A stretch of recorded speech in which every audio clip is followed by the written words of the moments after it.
আপনাদের সঙ্গে আমি দেবলীনা। চোখ রাখবো আজকের মর্নিং আপডেটে। আমাদের সঙ্গে টেলিফোনে রয়েছেন আমাদের প্রতিনিধি, তার কাছ থেকে শুনে নেব আজকের আবহাওয়ার রিপোর্ট। দেখো দেবলীনা, সমগ্র উত্তর ভারত জুড়ে যে পশ্চিমী ঝঞ্ঝার সৃষ্টি হয়েছে, তার ফলে যে 1000 কিলোমিটারেরও বেশি যে মেঘ নেমে এসেছে এবং তার প্রভাবে কিন্তু সমগ্র ভারতের যে আবহাওয়া তা কিন্তু পরিবর্তিত হয়েছে। এরকম পরিস্থিতিতে সমগ্র পশ্চিমবঙ্গেও কিন্তু তার প্রভাব পড়েছে। স্বাভাবিকভাবেই দক্ষিণবঙ্গ, উত্তরবঙ্গের সর্বত্রই কিন্তু এবং পশ্চিমাঞ্চলে কোথাও কোথাও কিন্তু বৃষ্টির পরিমাণ বেড়েছে।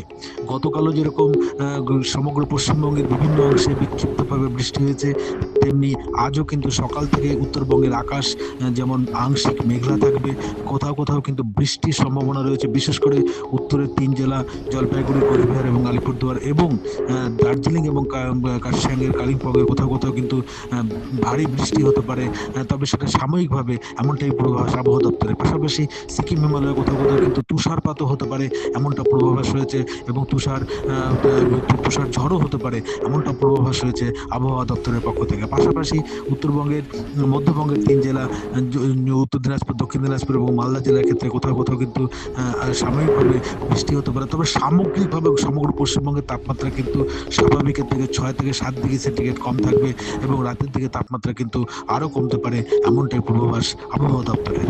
দেবলীনা, কেমন যাবে আজকের দিনটি, কি বলছে গ্রহ নক্ষত্র তিথি, শুনে নেব আমাদের প্রতিনিধির কাছ থেকে। জয় মা ত্রিনয়নী। আজ অর্থাৎ 22শে মার্চ, 7ই চৈত্র, রবিবার, চতুর্থী তিথি। চলুন জেনে নেই আজকের রাশিফল। মেষ রাশির জাতক জাতিকার ক্ষেত্রে ভ্রমণের সুযোগ সুবিধা পেতে পারেন আজ। বৃষ রাশির জাতক জাতিকার ক্ষেত্রে মানসিক অস্থিরতা বৃদ্ধি পেতে পারে। মিথুন রাশির জাতক জাতিকার ক্ষেত্রে সুখ্যাতি লাভ হবে আজ। কর্কট রাশির জাতক জাতিকার ক্ষেত্রে ভয় পেতে পারেন কোনো বিষয় নিয়ে। সিংহ রাশির জাতক জাতিকার ক্ষেত্রে তীর্থ ভ্রমণে যেতে পারেন। কন্যা রাশির জাতক জাতিকার ক্ষেত্রে শারীরিক রোগ ব্যাধিতে কষ্ট পাবেন আজ। তুলা রাশির জাতক জাতিকার ক্ষেত্রে আর্থিক লাভ হবে। বৃশ্চিক রাশির জাতক জাতিকার ক্ষেত্রে অর্থ ক্ষতির সম্মুখীন হতে হবে। ধনু রাশির জাতক জাতিকার ক্ষেত্রে ব্যবসা বাণিজ্যে লাভবান হবেন আজ। মকর রাশির জাতক জাতিকার ক্ষেত্রে আর্থিক উন্নতি হতে পারে। কুম্ভ রাশির জাতক জাতিকার ক্ষেত্রে মান সম্মান বৃদ্ধি পাবে আজ। মীন রাশির জাতক জাতিকার ক্ষেত্রে সন্তান নিয়ে দুশ্চিন্তায় পড়তে পারেন আজ। নমস্কার। এক নজরে দেখে নিই গত 24 ঘন্টার খবরের দুরন্ত আপডেট। উৎসাহ উদ্দীপনার মধ্য দিয়ে রায়গঞ্জে শনিবার পালিত হলো খুশির ঈদ। এদিন রায়গঞ্জে উকিলপাড়ার ঈদগাহ মাঠে এই উপলক্ষে ভিড় জমান ধর্মপ্রাণ মুসলিম সম্প্রদায়ের মানুষ। রায়গঞ্জ মদিনা মসজিদের ইমাম ঈদের নামাজ আদায় করেন। নামাজ শেষে সকলে কুশল বিনিময় করে। এদিনের কর্মসূচিতে উপস্থিত ছিলেন রায়গঞ্জের পৌর প্রশাসক সন্দীপ বিশ্বাস, সিপিআইএম প্রার্থী জীবানন্দ সিংহ সহ অন্যান্যরা। সন্দীপ বিশ্বাস বলেন, আজকের দিনে সংখ্যালঘু সম্প্রদায়ের মানুষদের উৎসবে উপস্থিত থাকতে পেরে ভালো লাগছে। জীবানন্দ সিংহের মতে রাজনীতি দূরে থাক, আজ শুধুই সাম্প্রদায়িক সম্প্রীতির দিন।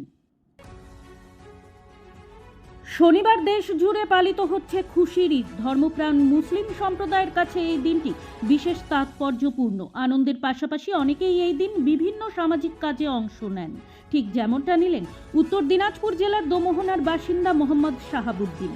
পেশায় ব্যবসায়ী হলেও দীর্ঘদিন ধরেই তিনি সামাজিক কাজের সঙ্গে যুক্ত থাকেন সারা বছর। প্রসঙ্গত উল্লেখ্য, মোহাম্মদ শাহাবুদ্দিন এবারের বিধানসভা নির্বাচনে করমদিঘি থেকে বাম সিপিআইএম প্রার্থী মনোনীত হয়েছেন। ঈদ উপলক্ষে শনিবার মোহাম্মদ শাহাবুদ্দিনের উদ্যোগে রায়গঞ্জ ভারত সেবাশ্রম সংঘে অনুষ্ঠিত হলো এক শান্তি যজ্ঞ অনুষ্ঠান। সেই সঙ্গে আশ্রমের আবাসিক অনাথ শিশুদের মুখে তুলে দেওয়ার চেষ্টা করলেন দুমুঠো আহার। তিনি সশরীরে উপস্থিত হতে না পারলেও একজন ধর্মপ্রাণ মুসলিম হিসেবে ঈদের দিনে এই শান্তি যজ্ঞের অনুষ্ঠান আয়োজন বিশেষ তাৎপর্যপূর্ণ। এদিন আশ্রমে তার প্রতিনিধি হিসেবে উপস্থিত ছিলেন রায়গঞ্জের বাসিন্দা শক্তি সরকার ও সুস্মিতা বোস সহ অন্যান্যরা।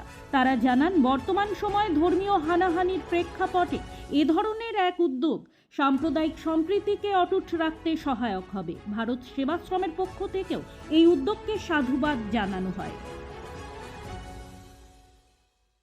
রমজান মাস শেষে পবিত্র ঈদ উল ফিতর ইসলাম ধর্মাবলম্বী মানুষদের কাছে সবচাইতে বড় ধর্মীয় উৎসব ঈদ।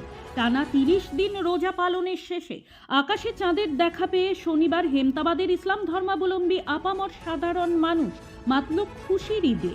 এদিন হেমতাবাদ ব্লকের বিভিন্ন ঈদগাহ প্রাঙ্গণে সকাল থেকে নামাজ পাঠের ব্যস্ততা লক্ষ্য করা যায়।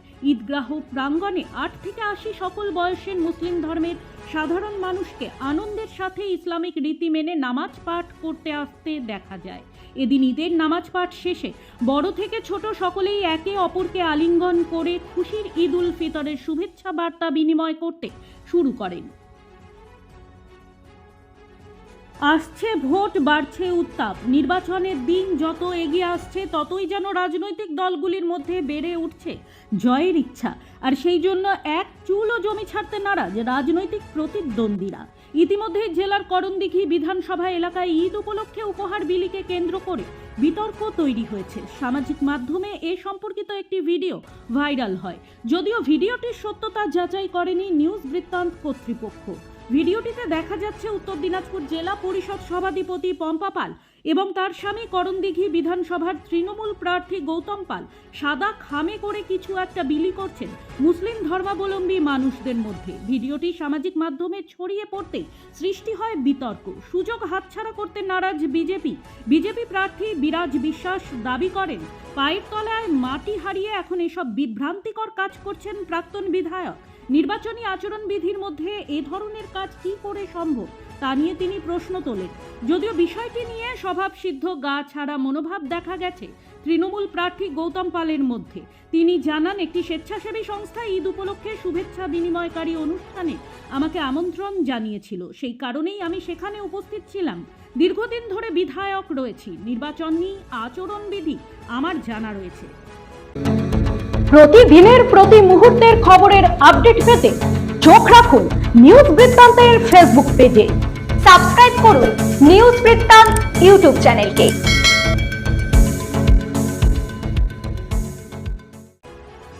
গোয়ালপুকুরের বিপরীত এলাকার বিপরীত ঈদগাহে শান্তিপূর্ণভাবে ঈদ উল ফিতরের নামাজ পড়লেন রাজ্যের বিদায়ী মন্ত্রী গোলাম রাব্বানী।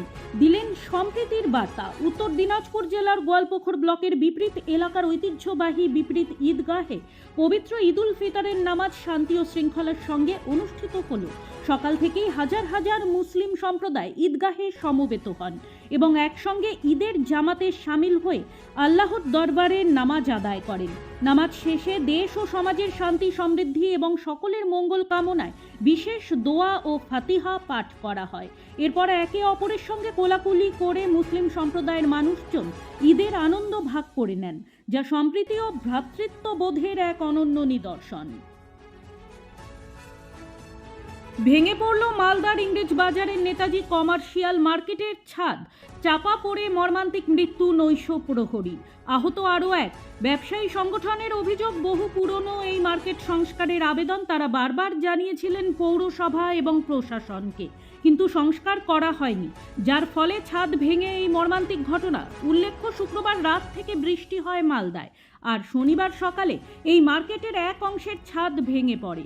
জানা গেছে, এই ঘটনায় মিন্টু সরকার নামে মার্কেটের নৈশ প্রহরীর মৃত্যু হয়েছে এবং দীপ সর্দার নামে এক সুইপার আহত হয়েছেন।